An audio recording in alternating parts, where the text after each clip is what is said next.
What up, mga subscribers, no? Okay, guys, no, congratulations syempre, no? A very big congratulations po sa buong 18 community, sa lahat po ng mga fans, casual fans man yan, no? Na bumoto po talaga sa SB19, no? Kasi hindi magiging possible po yun, guys, kundi rin po sa tulong nyo, kundi rin po sa mga binibigay nyo mga suporta, like, mga sleepless nights, guys, no? Alam ko naman lahat tayo dumaan sa ganong klaseng phase, no, di ba? Yun. Pero kanya-kanyang ano naman yun. Pero di ba, nakuha natin yung ganitong klaseng bagay na-achieve natin siya, no? And at the same time, guys, nakakatuwa kasi syempre, three-peat, no? Correct me if I'm wrong, pero SB19 pa lang yata yung gumagawa, guys, na sa Billboard Fan Army category, guys. Ewan ko lang, guys, kung sa ibang category nangyari na po yun. Pero it's an honor for us, guys, no? Na nagawa natin yung ganong klaseng achievement, guys, no? So, sana matuloy pa po ulit yung, kaya natin yung mag-4-peat, no? Di ba? Parang posible naman eh. Parang hindi ko nakikita na imposible siya, no? Parang posible siya as long as united as one talaga yung 18. So, tara, panoorin na tong video ni Miss Ono. So, tara. Let's go. Tingin tayo ng updates. Let's go.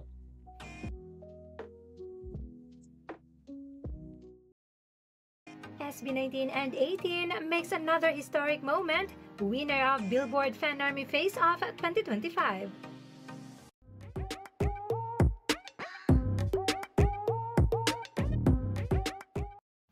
Mission accomplished, the goal has been achieved, a three-peat win for SB19 and 18 as we secured the crown in the Billboard Fan Army Face Off 2025. And with this, SB19 and 18 have made another historic moment as the second fandom to win 3 consecutive times and the first Filipino to do so. Okay, so pangalawa na po pala sila, no? So, malay nyo, 4-peat, no? Malay nyo, pwede mangyari na. So, pero pinaka-achievement dito is, ano eh, first Filipino to do so, guys. No? Grabe, no? It's an achievement, guys, na makagawa tayo nun. Alam nyo naman na, meron mga ibang artist, guys, na sobrang sikat sa ibang bansa. Pero, hindi sila tulad ng SB19 talaga na full-blooded Pinoy po talaga. No? Lagi silang may half Pinoy, no? Half American, no?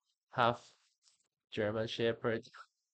Hindi, joke lang. Hindi, di ba? Yung mga ganun lagi eh. Pero ang SB19 kasi, pure-blooded Filipino at the same time, born and raised po talaga sa Pinas, no? So, 'di ba? Ibang klaseng achievement pag yung talagang um, kababayan mo is talagang pure-blooded Filipino, no? So, ayan, solid, solid. And did you know that we have accumulated the biggest votes this year? As per this data, we have dropped 6.4 million votes for SB19 in 2022, 43.1 in 2023, 49.5 in 2024, and now in 2025, a whooping 184 million votes. Wow! 184 million votes. Grabe naman 'yan. Ibang level 'to, guys, as in. Nakagulat ako as in. And these right here are not just mere votes, but a result of dedication and unity in the fandom.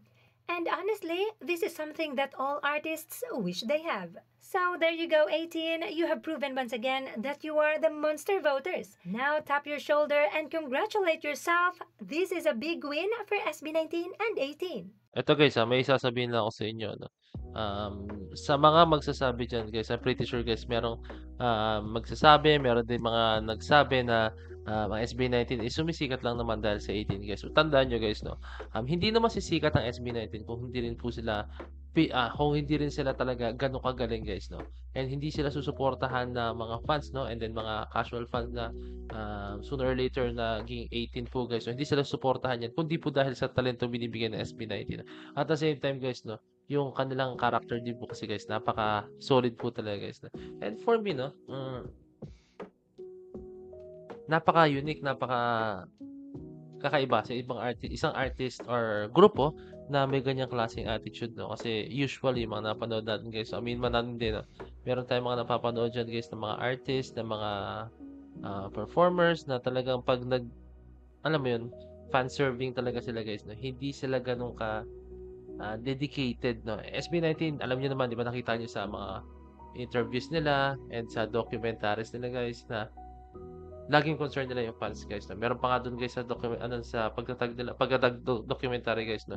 Lagi nilang kino-consider na dapat meron silang time sa fan serving guys, no? Kasi pumunta nga yung mga fans dun sa mismong event na yun tapos alam mo yun, hindi mo pagbibigyan, no? So, syempre, ang mga fans naman guys, no, ang pinakagusto nila is makita SB19, mapansin sila ng SB19, ng idol nila, or kahit hindi in particular SB19, no, makita nila yung idol nila and mapansin sila ng idol nila, no. Lahat naman guys dumadaan sa point na gano'n, no. Kahit kayo guys, I'm pretty sure kung may idol kayo, gusto nyo mapansin kayo ng idol nyo, gusto nyo makita nyo sila up close sa concert, at the same time, yung mga mas makamayan sila, di ba? Or makapag-picture, di ba?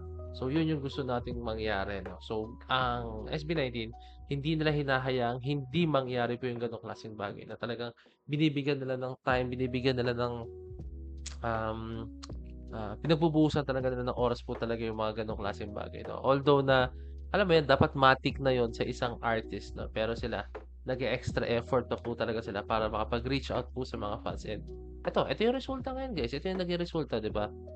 Pinagkatiwalaan sila ng fans, binigyan sila ng napakagandang resulta, napakagandang suporta, and binigyan talaga nila ng ng ibang klaseng experience po talaga ang ganitong klaseng larangan sa bansang Pilipinas guys, no? Binigyan nila ng ganong klaseng bagay ang musika, di ba? At the same time, yung mga fans naman, hindi nila magustuhan ang SB19 kung hindi rin talaga solido ang mga binibitawang mga music, mga nire-release na music ng SB19 guys, no? So, ayun lang naman ng solido dun guys, no? I think na-alarma dito guys yung ibang mga artist, ibang mga um, fandoms guys, no? As in, naalarma sila. No? Sino ba tong SB19 na to, no? Di ba? Tripit eh, di ba? Bihira mangyari yun guys. Sobrang bihira yun guys. Yung ganong klaseng achievement, no?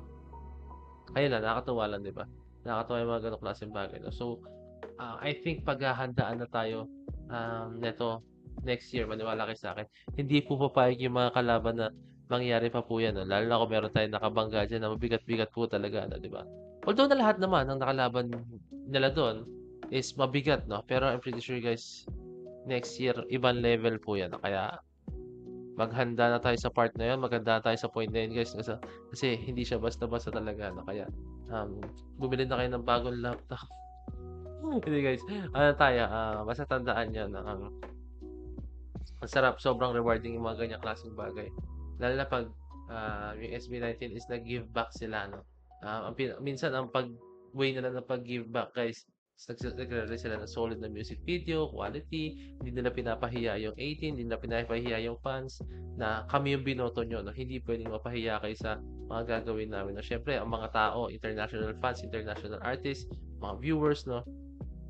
Nagtataka, sino ba 'tong SB19 na 'to? Laging nananalo sa Billboard Fan Army. Bakit sila lagi ang um, pinapanood ng mga tao, no? I mean, ng mga fans, sobrang daming sumusuporta sa kanila, no? And then, syempre, pag napanood nila, no, kaya pala, kaya naman pala, grabe sumuporta yung mga tao sa kanila, in particular sa Philippines or all over the world, guys, no? Dahil pala, napakagaling din po talaga nila, no? So, yun.